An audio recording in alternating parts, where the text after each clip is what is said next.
태풍 마이삭은 내일 새벽까지가 최대 고비가 될 걸로 보입니다. 어젯밤 늦게부터 태풍 영향권에 들어갔던 제주도는 많은 비와 강한 바람으로 곳곳에서 피해가 발생하고 있는데요. 기상특보와 뉴스를 잘 확인하시고 피해가 없도록 대비하셔야겠습니다. 네, 자세한 내용은 이우진 이화여대 과학교육과 초빙 교수 그리고 장석환 대진대 건설시스템공학과 교수와 함께 태풍 마이삭이 현재 어느 정도의 위치에 와 있는지 또 예상되는 피해 지역은 어디인지 짚어보겠습니다. 네, 두 분 어서 오세요. 예. 자, 지금 태풍 마이삭이 제주 부근 해상을 지나서 남해안에 근접하고 있는데 일단 서울에도 바람이 상당히 강해졌고 비도 이어지고 있습니다.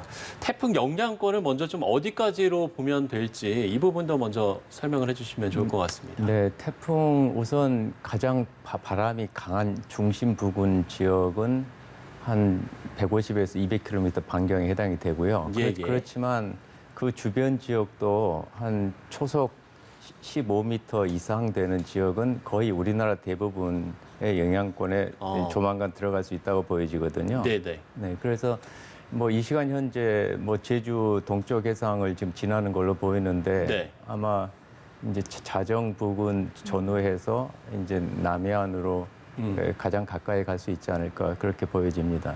예.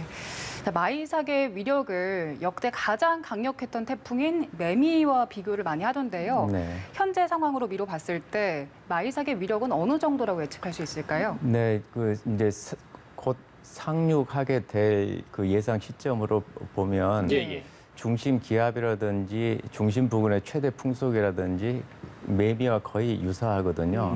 그리고 지금 진행 경로도 완전히 같지는 않지만 상당히 닮아 있다고 볼 수 있어서 그에 버금가는 피해가 우려되는 그런 상황입니다. 예, 그러면 태풍의 최대 고비라고 해야 될까요? 이건 좀 언제 정도가 될 거라고 보시는지? 네, 지금 예상 경로대로 보면 오늘 밤 그러니까 자정 부근이 아마 이 남부에는 최대 고비가 될 걸로 보여지고요. 그러면서 점차 새벽으로 옮겨가면서 중부가 고비가 될 걸로 보여집니다. 그래서 아마 이 태풍의 영향으로부터 벗어나는 거는 아마 내일 오전에 남쪽에서부터 점차적으로 벗어날 수 있지 않을까 그렇게 생각이 됩니다. 그럼 내일 오전까지는 계속해서 좀 주의를 좀 집중해야 되겠네요. 네, 그 이후에도 강수나 동해안 지방의 풍랑은 계속 이어지겠지만 일단 최대 고비는 내일 아침 오전까지. 네, 그렇습니다. 일단 내일 오전까지는 주의를 기울이셔야겠습니다. 태풍을 보면 비를 몰고 오는 태풍이 있고 바람이 굉장히 강한 태풍이 있는데 이 둘이 다르다고 하던데 이번 마이삭의 특징을 살펴봤을 때 어떤 쪽으로 좀 치우쳐 있을까요? 네, 이번 마이삭은 바람이 우선 강하고 비도 그에 버금가는 만큼 강한 태풍이고요. 또 거기에 덧붙여서 이동 경로라든지 태풍의 모양을 보면 이 높은 파도와 함께 그 해안 지역의 범람 가능성 일부 바람이 강한 지역에서는 그래서 그 해일에 관한 어떤 피해 가능성까지 그 3박자를 다 모두 고려해야 되는 그런 태풍이라고 생각이 됩니다. 예. 자, 이번엔 좀 장 교수께 저희가 질문을 좀 드려보겠습니다. 저희가 제주에 나가 있는 취재 기자를 통해서도 들어봤습니다만 지금 일단 제주에서 시설물 피해가 상당히 속출을 하고 있고 또 수천 가구의 정전도 발생을 했습니다. 일단 마이삭에 대비해서 가장 좀 주의할 점이 있다면 어떤 점을 좀 들 수 있겠습니까? 조금 전 뉴스에서도 제주도에 벌써 나무 가로수가 다 뽑히고 이렇게 돼 있더라고요. 지금 이번 태풍은 어쨌든 강풍과 폭우를 동반했다 이렇게 말씀하시지 않습니까? 그렇다면 첫 번째는 이제 강풍에 대한 염려가 가장 크고요. 또 폭우에 대한 부분이 있는데 조금 전에 이 교수님 말씀처럼 이게 매미와 좀 유사한 성격과 경로가 비슷하다고 보다면 매미를 좀 살펴보면 좀 알 수 있을 것 같은데 매미 때 잘 아시다시피 2003년도에 부산에 크레인이 넘어지는 사고가 있었고요. 그 메타세콰이어 길이 전부 다 뽑혀서 그런 경우가 있었기 때문에 지금의 상황은 그 강풍과 비바람이 같이 오는데 제가 한 가지 염려스러운 것은 지금의 백중산이 굉장히 그 만조차가 조수간만의 차가 큰 차이인데 제주도에 지금 도착하는 시간이 만조하고 거의 겹치는 시간이기 때문에 태풍은 아시다시피 저기압이기 때문에 흡입력이 있어서 해수면을 상승시킬 수 있는 가능성이 있거든요. 그래서 예. 이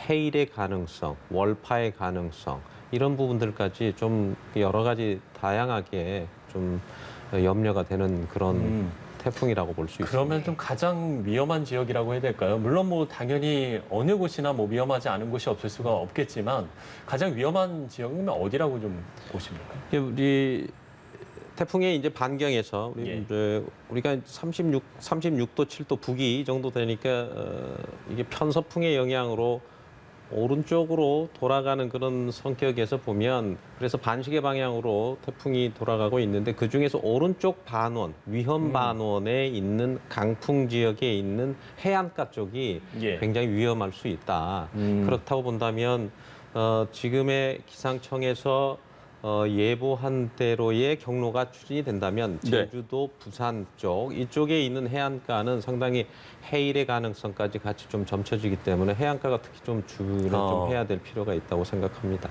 예, 교수님께서 조금 전에 말씀해 주신 것처럼 오늘부터 바닷물 수위가 높아지는 그 대조기라는 게 문제점인데 이게 대조기에 만조 시간까지 겹치면 상당히 위험하지 않습니까? 앞서 뭐 해일 위험이 있다라고도 말씀을 해주셨는데 상습 침수 지역에서는 현재 어떻게 대비를 하는 게 좋을까요?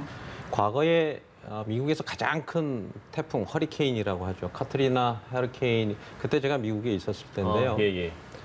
그때 당시에 한 초속 76m 정도 됐었고요. 그때의 그 스톰 서지, 그러니까 해수면에 상승되는 게 8.7m로 제가 들었습니다. 그러니까 그 정도의 그 태풍과 그런 정도 힘이 있는데 지금은 이제 상습 침수 지역이 같이 태풍과 함께 비바람이 친다면 예. 상습 침수 지역 같은 경우는 순간적으로 집중적인 호우가 이 태풍의 오른쪽 반원, 가항 반원 쪽에 있는 지역에 있는 지역들은 집중호우가 내릴 가능성이 있고 그 집중호우에 의해서 지금 벌써 54일 동안 장마 동안에 있었던 많은 지반에 약해진 부분이라든지 지금 아직 댐이라든지 하천의 제방이 아직 미처 복구가 안 돼 있는 상황에 다시 그 지역에 유사한 정도의 비가 온다면 예. 피해가 굉장히 가중될 수가 있죠. 예. 이제 카트리나 이야기도 해주셨으니까요. 이건 조금 뭐 다른 이야기가 될 수도 있겠습니다만, 지금 2000년 이후 태풍으로 인한 인명 피해가 연평균 130여 명이고 재산 피해액만 2조 원이 넘는다고 합니다.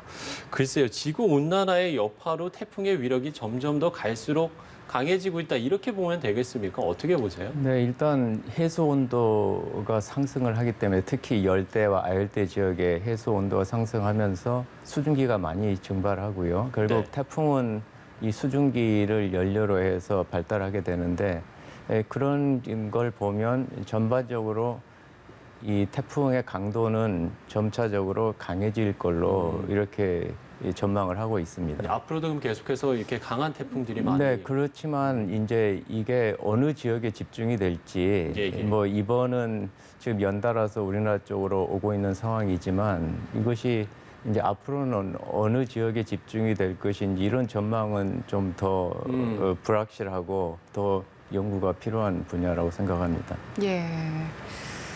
자, 그리고 앞서 교수님께서 짚어주신 것처럼 마이삭으로 인해서 대규모 산사태가 발생할 수도 있는 상황이지 않습니까, 예. 지금? 그래서 산림청에서도 오후 5시를 기준으로 산사태 위기경보인 심각을 발령했는데 예. 이 조치에 따라서 어떤 점이 달라지겠습니까? 지금 이제 한 전체 강우량이 한 300mm 정도 이상이 되면 네. 집안 자체가 완전히 포화가 됩니다. 예. 그러니까 물이 가득 차 있다고 보시면 되죠.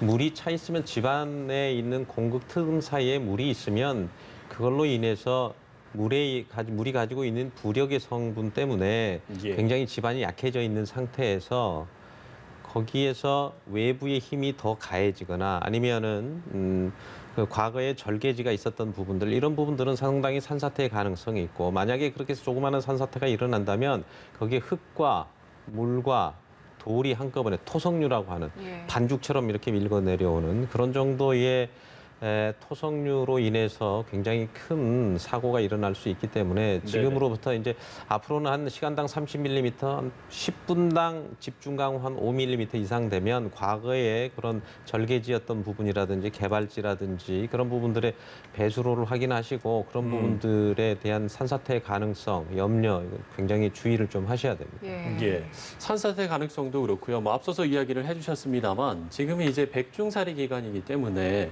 이미 이제 지난 집중으로 집안이 약해져 있는 점 등을 좀 여러 가지 좀 고려해서 지금 정부에서도 좀 더 강력하게 대응을 하고 있다라고 보시는지요? 네, 뭐 지금 최고 단계인 심각 단계에서 아마 이 단계면 뭐 당장 모든 인적, 물적 자원을 다 총동원해서 대응을 하는 그런 상태에 있다고 보여지고요. 예, 예. 뭐 가급적이면 피해가 좀 적었으면 하는 바람입니다만 예. 어쨌든 이런 최선의 대응을 아마 하고 있는 걸로 생각이 됩니다. 예.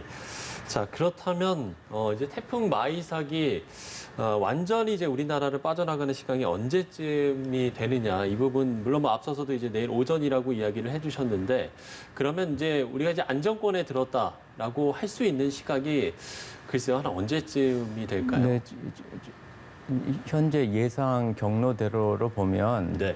내일 오전 정도면 그 강풍 반경에서 이 대부분의 지역이 점차적으로 벗어나는 걸로는 보여지거든요. 예, 예. 그렇지만 이제 이게 그 중심으로부터 반드시 벗어났다고 해서 상황이 끝나는 건 아니고 강수나 또 그 강풍 반경에서 벗어나더라도 또 여전히 상당한 정도의 바람은 불 수 있고 또 네, 이 동해안 같은 경우에는 이제 풍랑이 계속 뭐 4일까지도 유지될 수 있기 때문에요. 이 기상청의 이제 최신 정보를 봐가면서 예, 예. 이 어떤 그 상황 단계를 대응하는 것이 좋겠습니다. 그러면 지금 상황에서는 혹시라도 경로가 바뀌거나 이럴 가능성은 없는 겁니까? 뭐 현재는 이제 거의 그 상륙에 임박한 단계라서 예, 예. 뭐 큰 변화는 없을 걸로 보이지만 이게 네. 이 태풍이 워낙 한 800-900km 정도 직경이 되는 데다가 이 주변의 기압계 흐름에 따라서 상당히 구조 변화가 이제 심해지는 단계에 와 있거든요. 예, 태풍 예. 속도도 빨라지고 그러면서 그 중심에 그렇다고 해도 눈도 이렇게 눈이 한 점이 아니라 직경이 한 60km 이상 되거든요. 그래서 이런저런 정황을 볼 때는 이제 자세한 것은 사후 분석을 통해서 중심 그 이동 경로도 정확히 그 이제 판정도 하고 하겠지만 현 단계에서는 이제 어쨌든 대략적인 이 전체적 흐름을 보면서 예, 예. 이 핵심은 이제 태풍의 강풍과 앞서도 얘기 나왔지만 그 비나 이 어떤 해수면 상승에 의한 어떤 범람 이런 것들에 주목하면서 최대한 어떤 그 피해를 줄여가는 쪽으로 예, 예. 하는 것이 이제 중요하고 그렇지만 이제 또 한 가지는 보통 태풍의 유동성이 있기 때문에 태풍을 정보를 발표할 때 중심을 한 점으로 찍는 것이 아니고 보통 그 70%라고 하는 확률 원을 통해서 이제 표시를 하거든요. 예, 예. 최근에 태풍 정보에도 보면 한 70km 정도의 그런 불확실성의 원이 있는데 이런 것들을 생각해 가면서 이제 그 대응을 해주시는 게 좋겠습니다. 예. 태풍 마이삭이 뭐 역대급이다 하면서 굉장히 우려가 높은 상황인데 또 하나 걱정이 되는 게 지금 10호 태풍 하이선이 어제 괌 북쪽 해상에서 발생을 한 상황이어서 네. 이 두 태풍이 연달아 오면 굉장한 위력이 있지 않을까 하는 관측들이 나오고 있습니다. 앞으로 이 하이선의 경로는 어떻게 예상되고 있습니까? 네, 이제 뭐 우연이긴 하겠지만 이제 예. 현재 마이삭이 다 상황이 종료되기 전에 이미 후속 태풍이 같은 길목으로 들어서 있는 상태거든요. 그래서 이런 경우에는 뭐 여러 가지 모델 시나리오도 그렇지만 이미 그 현재 마이삭이 지나오고 있는 그 기압골의 경로를 따라서 후속 태풍도 일단 이 한중일인 남해상 부근으로 일단 근접할 가능성이 좀 확률적으로 높아진 걸로 보입니다. 지금 뭐 이렇게 태풍이 이제 연달아 오기 때문에 뭐 후지와라 효과라는 용어도 나오고 있고요. 예. 글쎄 좀 뭐 이런 상황이 좀 자주 있는 겁니까? 뭐 기후 변화 말씀하셨지만 이 특히 올해 태풍은 또 우리 그 해수면의 온도가 좀 이례적으로 좀 상당히 높았죠. 그러니까 일본 큐슈 근방까지 해수면이 30도가 넘는 그래서 거기에 다량의 수증기가 가지고 있는 저기압 세력이 발달했을 뿐만이 아니고 그래서 태풍 경로도 굉장히 짧으면서도 굉장히 강한 태풍이 생겨져 있는 그런 상황이기 때문에 네. 그런 일은 이 기후변화 시대에 굉장히 자주 있을 가능성이 많고요. 그게 지금 우리가 호주 기상청에서 올해 5월 달 이후로 라니냐 지수가 좀 높아졌다. 다시 네네. 말씀드리면은 북서태평양 쪽에 있는 해수면의 온도가 상당히 높아져서 그 영향으로 인해서 굉장히 다량의 수증기와 많은 강우가 올 가능성이 우리나라에 많고 올해의 지금 8호, 9호의 태풍과 같은 그런 형태의 태풍의 발생 가능성은 상당히 많아졌다 이렇게 예상할 수도 있겠습니다. 네. 예. 아마 시청자 여러분께서도 지금 기상 상황을 저희 뉴스를 통해서 상당히 좀 주의 깊게 보고 계실 텐데 끝으로 좀 시청자 여러분께 좀 당부의 말씀도 두 분께서 해주시면 좀 좋을 것 같습니다. 먼저 이 교수께서 해주신다면요. 네, 지금 그 예상된 그 경로나 태풍의 강도를 보면 네. 이 앞서도 얘기 나왔지만 매미에 버금가는 정도의 세력으로 이제 상륙할 가능성이 있기 때문에 바람, 비 그리고 또 그 월파에 관한 이런 세 가지를 모두 다 고려해서 피해를 줄이는데 최선을 다해야 되겠습니다. 예. 네. 교수님께서도. 교수께서 한 말씀 해주시죠. 일단은 이런 재해 상황은 이 기후변화 시대에 어쩔 수 없이 같이 가야 되는 그런 상황이고요. 개인의 안전과 생명과 재산은 개인이 지켜야 되는 게 가장 우선이 되겠죠. 그러기 위해서는 이런 이제 재해 방송이라든지 지금 많은 문자들이 지금 행정안전부 재해대책본부에서도 오고 시군 지자체에서도 오고 이런 또 주변에 있는 이런 뉴스 특보나 이런 데서부터 많이 오는데 지금 뭐 코로나 전국에서 굉장히 많은 재해 문자가 오기 때문에 그런 거에 대해서 소홀할 수가 있는데 그런 거에 일단 좀 관심을 가지시는 게 가장 중요하고요. 그리고 국민의 행동 요령이라고 하는 행정안전부에서 지침을 가지고 있는 그런 부분들이 정말 잘 돼 있기 때문에 그 지침을 좀 따라주시고 특히 노약자분들은 댁에서 좀 당분간 이런 큰 피해가 있거나 태풍이 있거나 홍수가 있을 때는 좀 자제하셔서 안전을 좀 지키는 게 좀 우선적이다 이렇게 말씀드릴 수가 있습니다. 예, 알겠습니다. 저희가 태풍 관련 소식들은 새로운 뉴스가 들어오는 대로 또 신속하게 전해드리도록 하겠습니다. 시청자 여러분께서도 계속해서 많은 관심 부탁드리겠습니다. 자, 지금까지 이호진 이화여대 과학교육과 초빙 교수, 장석환 대진대학교 건설시스템공학과 교수와 함께 이야기 나눠봤습니다. 두 분 말씀 고맙습니다.